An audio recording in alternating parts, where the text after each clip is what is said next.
नोरमा group, जो सोचता है वो करता है। आपके अपने सपनों का आशियाना।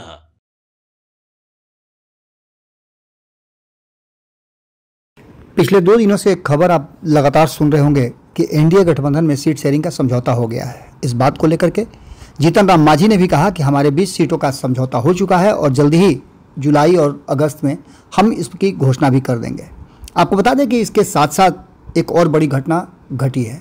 एनडीए गठबंधन में लगातार हम सीट शेयरिंग के समझौते को लेकर के कई तरह के फार्मूले बता रहे थे, लेकिन अंतिम फार्मूला कल पंचनामा में आपने देखा होगा कि संपादक नमन मिश्रा जी ने बताया। लेकिन इन सब के बावजूद जो वर्तमान स्थितियां हैं वो कुछ और ही कहानी कह रही हैं।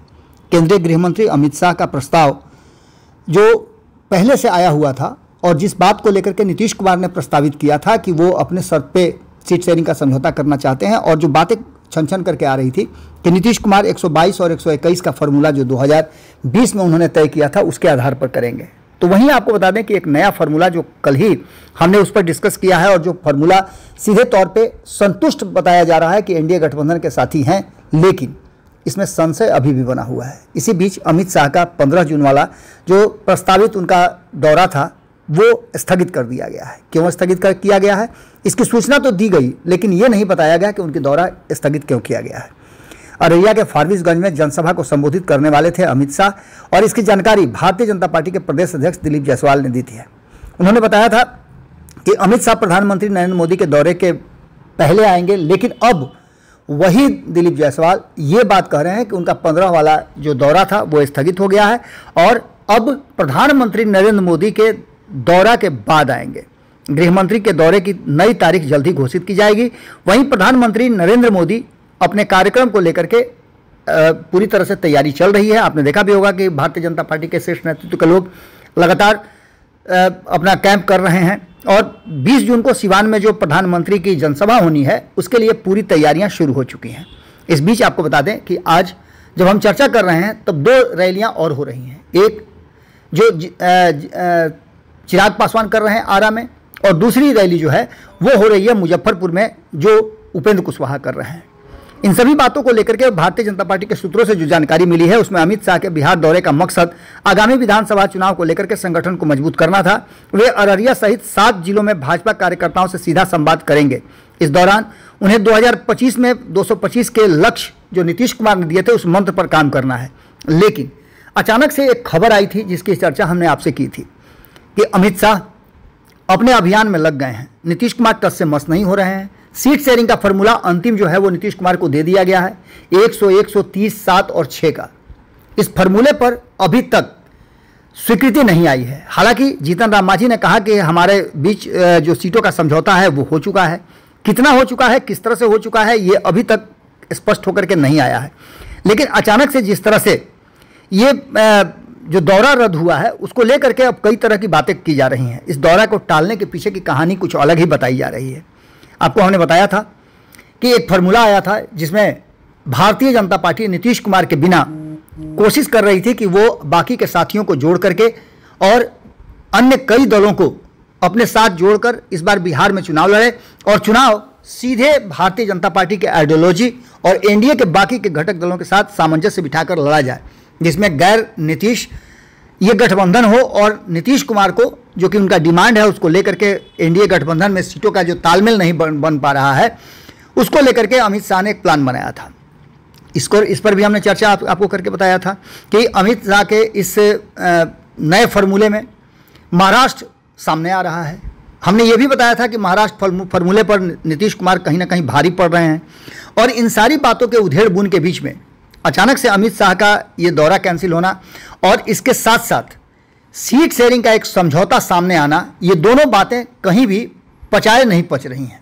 क्योंकि नीतीश कुमार चलिए मान लेते हैं कि 100 सीटों पे मान जाएंगे, लेकिन बाकी के जो 2 दल हैं, हालांकि संपादक नमन मिश्रा जी ने इस बात को भी कहा है कि कोई विकल्प नहीं बचता है जीतन राम मांझी के पास। अगर उन्हें 7 सीटें भी मिलेगी तो ये कम नहीं है, क्योंकि ये विनिंग कंडीशन वाली सीटें होंगी, और एनडीए गठबंधन में उनको रह करके पता है कि 20 सीटों से ज़्यादा महत्वपूर्ण है 7 सीटों में अधिकांश जीत के आना। अब इन सारी परिस्थितियों को लेकर के अभी तक आपने देखा होगा कि उपेंद्र कुशवाहा की तरफ से भी कोई बयान नहीं आया है। इन सभी बातों को लेकर के जो 20 तारीख को प्रधानमंत्री की रैली है उस रैली को लेकर के तैयारियां शुरू हो चुकी हैं।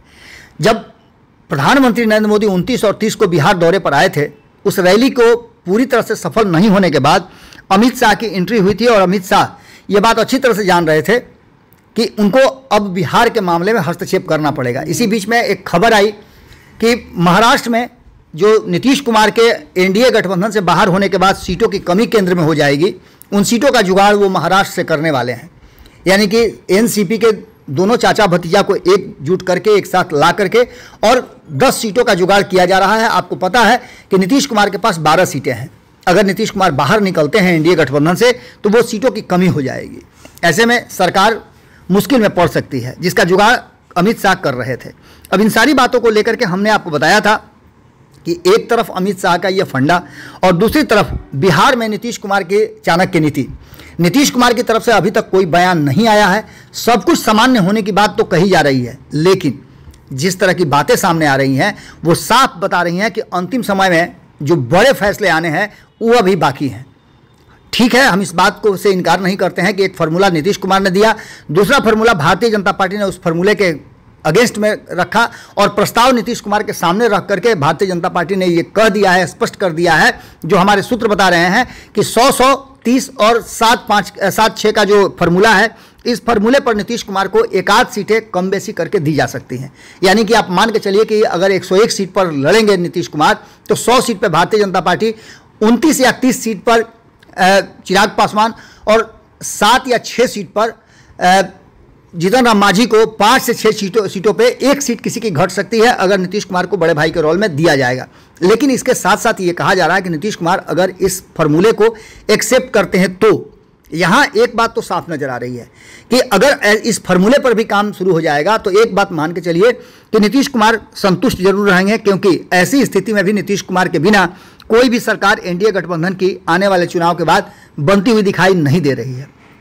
क्योंकि आपको पता है कि एक तरफ जहां 243 सीटों पर ये एनडीए गठबंधन जिस तरह से सीट शेयरिंग का समझौता होगा, उसमें न तो जीतन राम मांझी और न ही उपेंद्र कुशवाहा के पास वो आंकड़ा हो पाएगा जिससे वो भारतीय जनता पार्टी के साथ मिल करके और आगे की रणनीति तय करें या फिर किसी विशेष परिस्थिति में उनके साथ सरकार में शामिल हो सकें।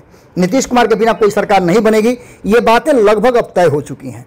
यानी सीधी तौर पे आप समझ लीजिए कि अमित शाह के दौरा रद्द होने का जो असली कारण है वो कारण सिर्फ इतना ही नहीं है, इसके पीछे की कहानी भी है।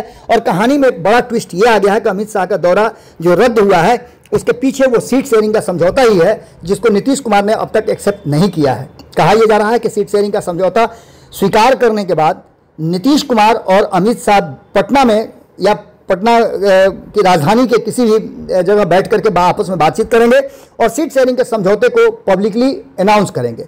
लेकिन वो स्थिति अभी तक नहीं आई है। नीतीश कुमार अभी भी तैयार नहीं हुए हैं और नीतीश कुमार ने स्वीकार नहीं किया है कि वो 100 और 30-7-6 का फॉर्मूला पर वो काम करेंगे। यानी कि सीधी तरह से समझ लिए कि अमित शाह का ये दौरा रद्द होना कहीं ना कहीं प्रधानमंत्री नरेंद्र मोदी के हस्तक्षेप के बाद भी है और नीतीश कुमार को अभी साधना बाकी रह गया है। यानी कि सीधी तौर पे अमित शाह जब आएंगे बिहार तो ये मान के चलिए कि सीटों का समझौता होने के बाद ही वो आएंगे, वरना नीतीश कुमार के सामने उनके आने का औचित्य अभी तक सामने नहीं आया है। क्योंकि सीधी तौर पर नीतीश कुमार और अमित शाह के बीच में 36 का आंकड़ा चल रहा है जो अभी भी बरकरार है, ऐसी बातें कही जा रही हैं। देखना होगा कि क्या कुछ निकल के सामने आता है। जुड़े रहिए भारत लाइव के साथ, खबरों का सिलसिला लगातार जारी है। बहुत बहुत धन्यवाद। वीडियो पसंद आई और वह बिहार के राजनीति और बिहारियत से सरोकार रखेनी तो सब्सक्राइब बटन दबा के चैनल के सब्सक्राइब कर ली। ओजे एगो घंटी बा, ओकरा बटन दबा देला से कुल सटीक और मारक खबर रुआ मुफ्त में मिल जाई। अगर रुआ पत्रकारिता के हमनी के नया प्रयोग में सहयोग कर चाहतानी तो ज्वाइन बटन दबा दी। पेटीएम नंबर नोट कर ली 9386816700। धन्यवाद।